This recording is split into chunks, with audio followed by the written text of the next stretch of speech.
Assalamu alaikum. Mening ismim Bilal Abdulvahab. Men bu yıl 9 yaşa kirdim. Mening bugun sizlarga so'zlab bermoqchi bo'lgan nutqimning temasi bo'lsa, mening Nevrakam. Mening Nevrakam.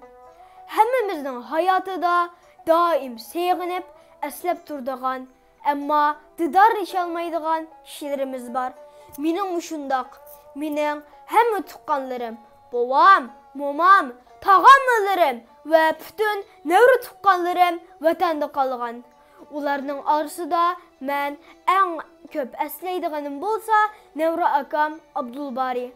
Abdulbari akam bu yil 10 yoshga kirdi. U buğday unlik ve o'ttir boyliq. Uning yo'g'on qapqara ko'zlari, tuz qora sochlari ve tal-tal kirpiklari bor.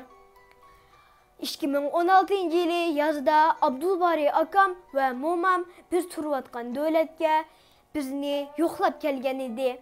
Men ular kelganda bekli xushal bo'lgan edim. U chaqlarda biz har kuni noshtadan keyin talog'i chiqib velosipedimni minatdik. Ba'zida biz velosipedimni talishib urishibmi qolatdik. Lekin biz necha minutdan keyinla yana yarışib qolatdik. Ba'zida biz kapsizlik qilib talog'i to'xtatib qo'ygan mashinalarning ustiga chiqib olatdik teqi. U chaqlarda biz o'yinlar o'ynamaydik. Birlikda ana tili o'rganatdik. Poyuz o'yinlari, stakan juplash degandek o'yinlar orqali ma'riflarni o'rganib, kartalar orqali so'z o'qishni o'rgangan edik.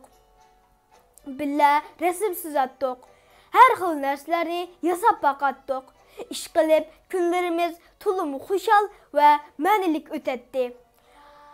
Abdulbari akam biz bilan 3 oy turib vatanga qaytib ketdi. Men uni shuningdan tartib ko'ribmi baxmadim. Men Abdulbari akamni to'liq sevgandim. Mencha Abdulbari akamni meni bekla sevgandi. Eğer mening bir yerlang teshim bo'lsa, men uningga qarab, "Yerlang tash, yerlang teshim. Men akamni ko'rib olay, didoriga qinib olay, qong'icha bir o'ynab olay" deydim. Men tuqqanlarim bilan tezroq jam bo'lishni va burunqidimmi go'zal vaqtlarni o'tkazishni to'liq arzu qilaman.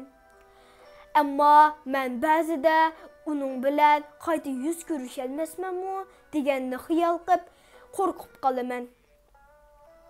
Lekin men u chaqlarda vatanimiz cho'qim ozod bo'ladi, tuqqanlarimizmi hur bo'ladi, bizmi ham ular bilan qayta jam bo'lamiz deganni o'ylab umidlanaman.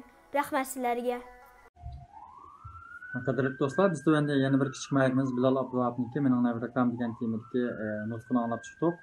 Bilalniki başdan axir so'zlagan nutqidagi mazmun intayin yaxshi, intayin balkonlashchan, eqishchan, singishchan, ashunaq ravon bo'lgan bir xususiyat alaylik edi ekan mazmun jihatdan. Bo'libmi eng oxirdagi o'sha yerlang tashdan bergan misol o'rnaklari nutqini o'zining yashamasdan taxmin yaxshi bir baldaq tallik ko'targan deb o'ylayman. Chunki ba'zi bir misollar, ba'zi bir naqllar qarshi tarafga bo'lgan ta'sirchanlikni taxmin yuqoriga yetkazdi. Undan boshqa Bilalniki başdan axir intayin sanib turishi, intayin jonliq, titik, dodil, erkin, ozoda, shunda to'liq bir yaxshi bir kayfiyat so'zladi. Intonatsiyasi, urg'usi, hissiyoti, talaffuzi shunda yaxshi va dal joyida.